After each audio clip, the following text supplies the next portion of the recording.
नमस्कार दोस्तों, मैं आपका दोस्त आपका भाई मोहम्मद बिलाल आज फिर से आपके सामने वीडियो लेकर आया है। दोस्तों मैं माफ़ी मांगना चाहता हूं आपसे क्योंकि लास्ट मंथ में बिज़ी था स्लोवाकिया के अपॉइंटमेंट के लिए। उसमें अपॉइंटमेंट दिला रहा था मुंबई के लिए, तो वो काम मेरा हो चुका था। चलो स्टार्ट करते हैं दोस्तों। आज हम दोस्तों बात करते हैं बुल्गारिया की अगेन। तो दोस्तों आप लोगों के लिए खुशखबरी है। जो भाई मेरा वेटिंग में था कि सर हमें बुल्गारिया की अपॉइंटमेंट नहीं मिल रही है एम्बेसी की, सर क्या करें, हमारा वर्क परमिट का टाइम होने वाला है, अब इतना टाइम बचा है। तो दोस्तों आपकी टेंशन ख़त्म होने वाली है, जल्दी आपको एक खुशी मिलने वाली है, खुशखबरी। तो दोस्तों हम स्टार्ट करते हैं, चलें। तो दोस्तों 1 नवंबर 2025 से 1 नवंबर 2025 से बुल्गारिया ने कंट्री ने अपने रूल्स एंड रेगुलेशन चेंज कर चुके हैं, क्योंकि दोस्तों आपको पता है वो ऑलरेडी शेंगन में आ चुका है, ये और रोमानिया। तो अब उनके रूल्स चेंजेस होने लगे हैं, क्योंकि जब भी कोई देश उसमें शेंगन में आता है तो उसको रूल्स वही एक्सेप्ट करने पड़ते हैं जो शेंगन के कंट्री के होते हैं, शेंगन यूरोप के। समझ गए आप दोस्तों? तो दोस्तों इसीलिए मैं आपको बता रहा हूँ कि अब क्या होगा और कैसे आपको वीज़ा मिलेगा। तो दोस्तों 1 नवंबर से अब आपको जैसे कि आप सबमिशन करते थे बुल्गारिया एम्बेसी के अंदर, अब आपको बुल्गारिया एम्बेसी जाने की ज़रूरत नहीं है, क्योंकि अब बुल्गारिया ने एम्बेसी का सारा काम कौन करेगा? आपका वीएफएस।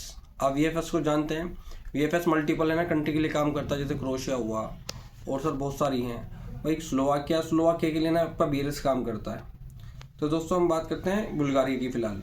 तो बुल्गारिया की जो क्राइसिस चल रहा था 6-7-8 महीने से कि सर हमको हमारा वैलिड परमिट आ चुका है और हमें अपॉइंटमेंट नहीं मिल रही, तो सर हमें बताइए हम क्या करें।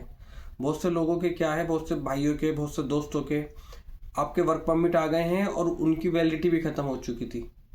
अब वो कह रहे हैं सर हमें बताइए हम क्या करें, हमारा टाइम इतना कंप्लीट होने वाला है। तो दोस्तों आपको घबराने की ज़रूरत नहीं है। आप अपनी जो एम्प्लॉयर है उसको मेल भी करा सकते हैं कि सर हमें रिन्यूअल हमारा वर्क परमिट बना दीजिए, वो बना दे देंगे, ऐसी कोई बात नहीं है। और अब जो परेशानी थी अपॉइंटमेंट की वीएफएस के अंदर वो ख़त्म हो चुकी है। अब आप ऑल इंडिया यानी पैन इंडिया पे आप कहीं से भी वीएफएस की सबमिशन करा सकते हैं, मतलब अपॉइंटमेंट ले सकते हैं। क्योंकि लोगों को सबसे ज़्यादा परेशानी यही थी कि उनका वर्क परमिट आ जाता था और उसका 8-9 महीने इंतज़ार करने के बाद, पहले तो वर्क परमिट के लिए इंतज़ार करते थे, उसके बाद एम्बेसी के अपॉइंटमेंट के लिए इंतज़ार करते थे कि सर एम्बेसी का कब मिलेगा। पर दोस्तों उसमें मैं आपको एक चीज़ और बताता हूँ। जैसे आज आपने अपॉइंटमेंट ले ली इसकी वीएफएस की, ठीक है ना, तो वीएफएस की आपने अपॉइंटमेंट ली, वो आपको अपॉइंटमेंट मिलती है 2 महीने बाद की, 3 महीने बाद की। तो जब आप सबमिशन करने जाएंगे तो दोस्तों आप उसमें ये एज्यूम करके चलें कि आपको 2 महीने के आसपास आपका वीज़े में लग जाएगा।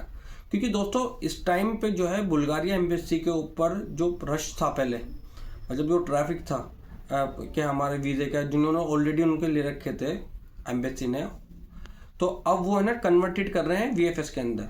तो वीएफएस धीरे धीरे उस चीज़ को सबको निपटा रहा है, तो उसमें टाइम लगेगा थोड़ा सा।